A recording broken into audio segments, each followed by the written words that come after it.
Κανονικά δεν πρέπει. Δεν είναι σωστό.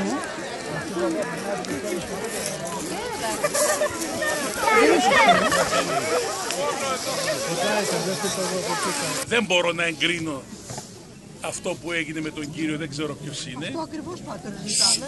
Μην μιλάτε εσείς. Μην μιλάτε, είπαμε. Οι γυναίκες μια ζωή μιλάτε. Γιατί λέμε στην Εκκλησία υπάρχει δίκαιο.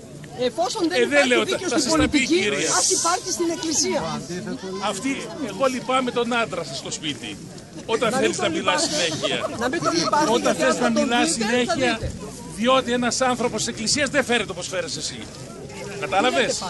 Αυτό που σου λέω. Εγώ του χρόνου πώς Να θα τι. πείσω αυτά τα εγγόνια να έρθουν να πέσουν μέσα Ορίστε, στη λίμνη την ακούτε την όταν κυρία. βλέπουν την αδικία από την Εκκλησία. Λοιπόν, διευχών των Αγίων Πατέρων ημών, Κύριε Ιησού Χριστέ ο Θεός, ελέησον και σον ημάς αμήν. Ευλογία δεν έχεις πάντοτε με αυτό που έκανες.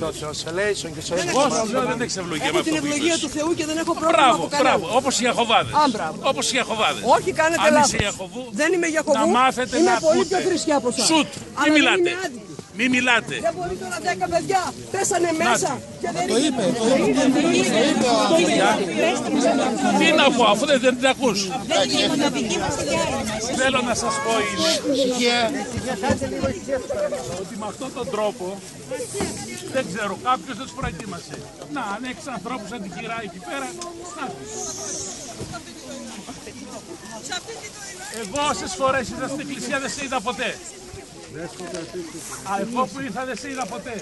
Συνεχίστε αυτό που θέλετε.